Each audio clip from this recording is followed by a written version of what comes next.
Olá, sejam muito bem-vindos e bem-vindas ao Concurso Seja. Eu sou a sua anfitriã e hoje a gente vai fazer uma análise bem detalhada, um verdadeiro mergulho. Oi, pessoal. Que ótimo estar aqui para essa conversa. Isso, um mergulho nos princípios fundamentais do processo civil brasileiro. O nosso foco vai ser entender as grandes mudanças, as inovações que o Código de Processo Civil de 2015 trouxe, sabe? Exatamente. E a gente vai se basear principalmente ali nos artigos primeirinhos do Código, do primeiro ao 12º. É onde a base de tudo está concentrada. Perfeito. E a nossa missão aqui, né, é desvendar como esses princípios não são só regras soltas, tipo técnicas processuais, mas como eles conectam o processo civil direto na nossa Constituição Federal. Isso é crucial. É o que a gente chama, de constitucionalização do processo civil. O próprio artigo 1º já abre a porta para isso de forma muito clara. Ah, o artigo primeiro.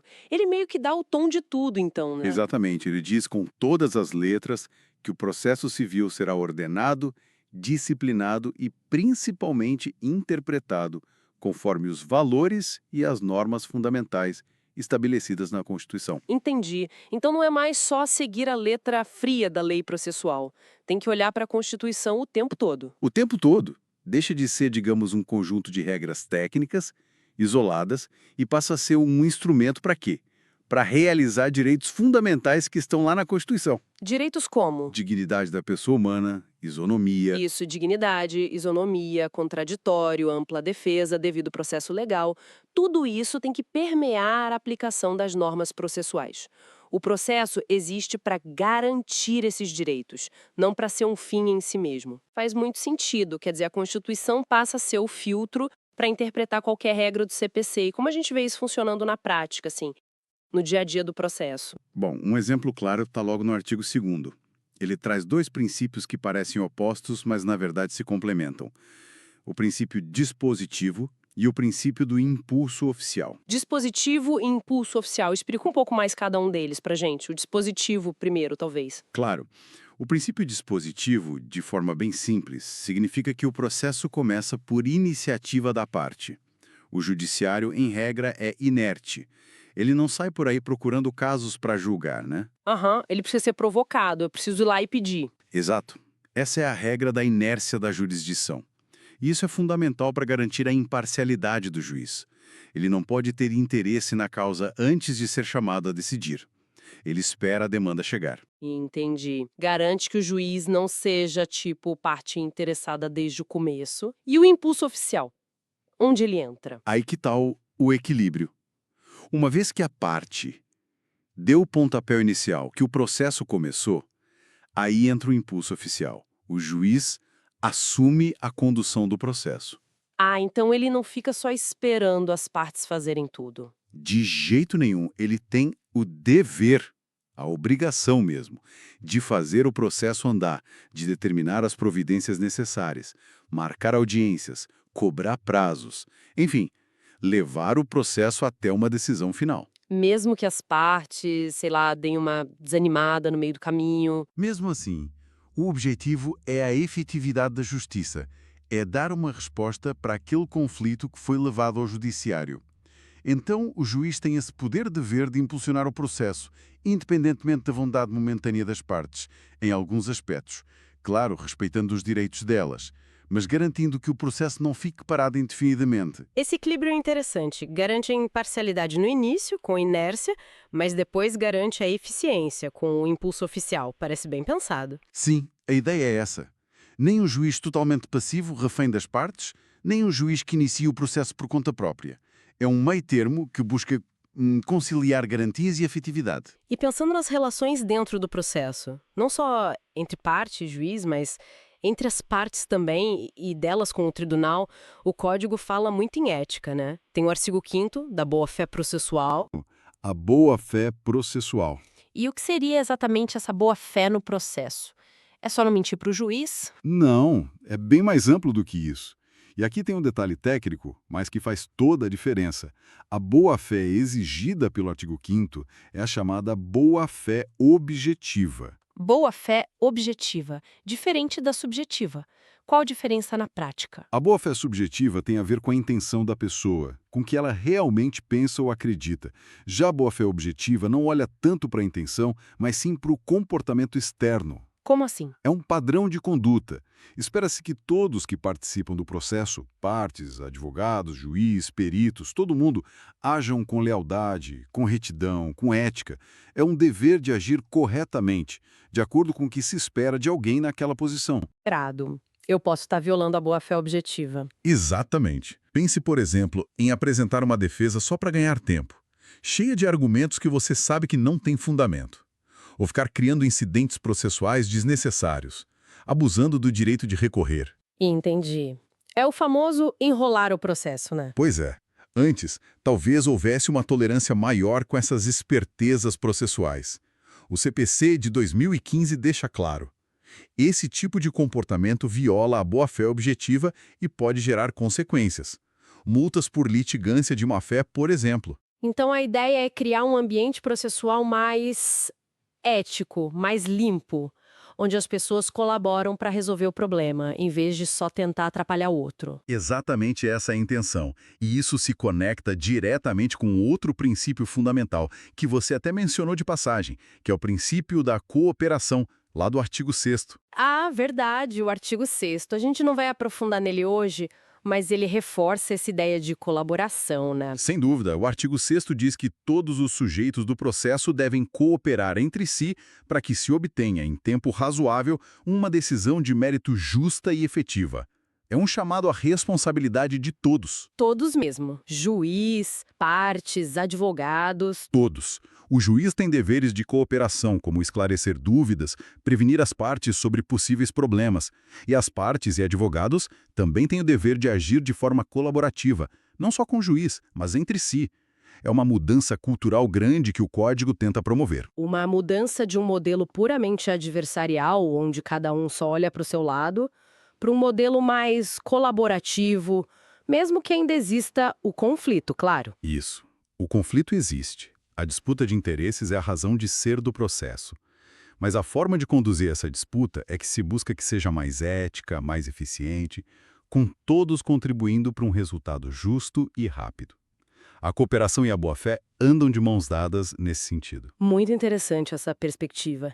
E falando em justiça, em garantir que o jogo seja justo para todos os lados, a gente chega em outros 2 artigos importantíssimos, o 9º e o 10º. Contraditório e vedação à decisão surpresa. Fundamentais. São a essência do devido processo legal na prática. O artigo 9º trata do contraditório. Que muita gente pensa que é só ser ouvido, né? Dar a chance da outra parte falar. É mais do que isso. O contraditório hoje é entendido em 2 dimensões.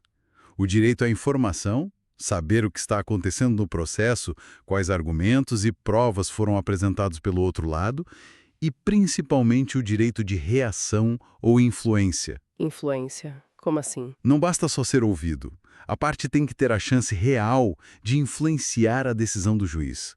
Apresentar seus argumentos, produzir suas provas e ter a expectativa de que tudo isso será considerado pelo juiz na hora de decidir.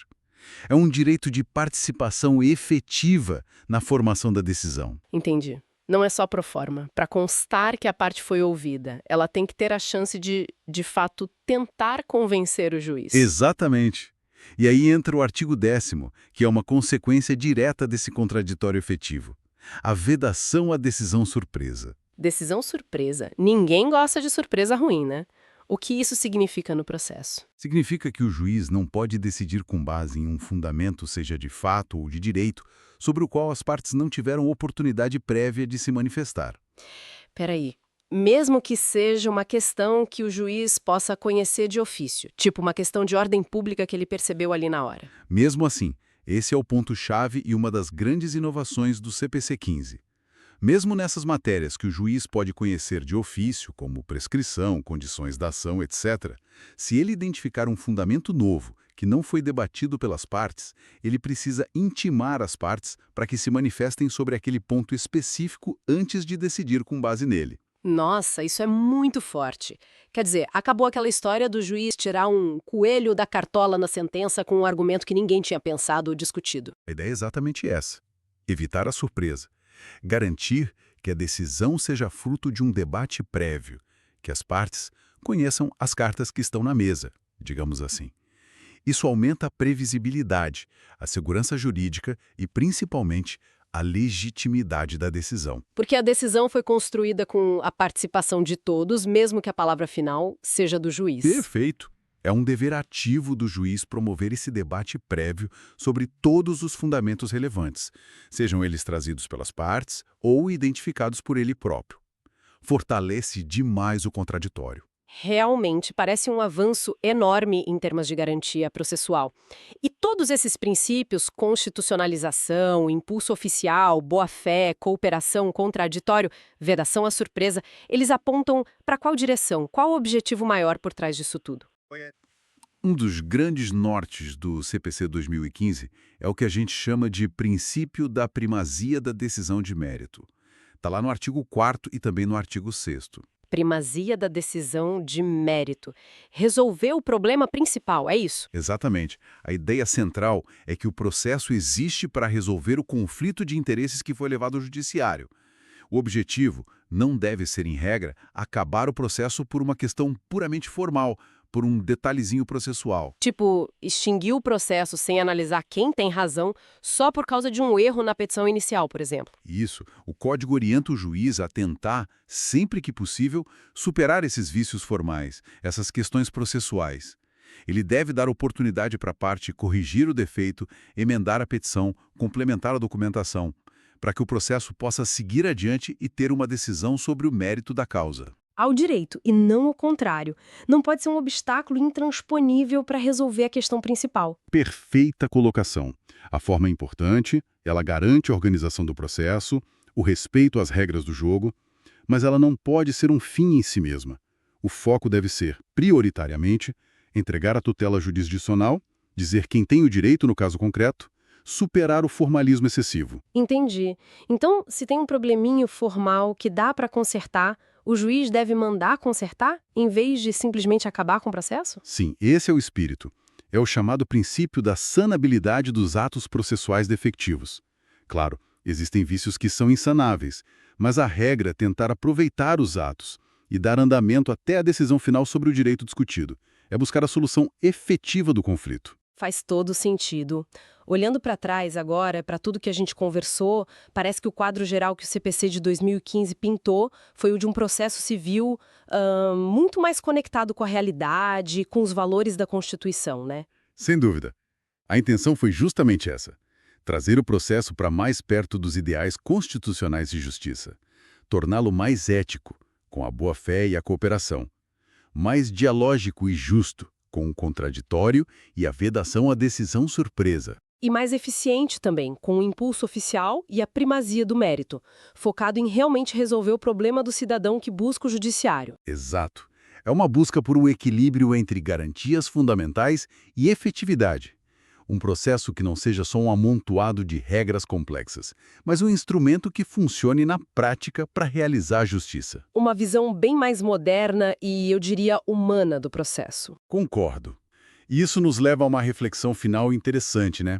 A gente falou muito dos princípios, das regras, mas como essa ênfase toda em cooperação, em boa-fé objetiva, em diálogo, como isso pode de fato transformar a experiência das pessoas que passam pelo sistema judiciário? Boa pergunta. Vai além da decisão final, né? É sobre como a pessoa se sente durante o processo. Exato. Será que um ambiente processual mais colaborativo, menos hostil, mais transparente, pode tornar a jornada no judiciário menos penosa, mais compreensível? De que forma esses ideais que estão na lei podem realmente permear a cultura dos tribunais, dos advogados, das partes? É algo para a gente pensar mesmo. Como transformar a letra da lei em uma prática diária que realmente faça diferença na vida das pessoas? Uma cultura de mais diálogo e menos confronto, talvez? Exatamente, fica aí a reflexão. Como essa mudança principiológica pode impactar não só o resultado, mas o próprio caminho percorrido dentro do processo civil. Excelente ponto para a gente encerrar a nossa conversa de hoje. Foi um papo muito esclarecedor, acho que deu para ter uma ótima visão geral desses princípios tão importantes do CPC. Eu que agradeço a oportunidade, é sempre bom discutir esses temas e tentar descomplicar um pouco o direito processual civil. Com certeza. E para você que nos acompanhou até aqui no Concurseja, muito obrigada pela sua audiência. Esperamos que essa análise tenha sido útil para os seus estudos ou para a sua compreensão do nosso sistema de justiça. Isso aí, pessoal. Continue estudando, que o direito é fascinante. E não deixem de conferir nossos outros conteúdos, nossas outras aulas aqui no canal Concurseja. Tem muito mais esperando por vocês. Um grande abraço e até a próxima. Até mais.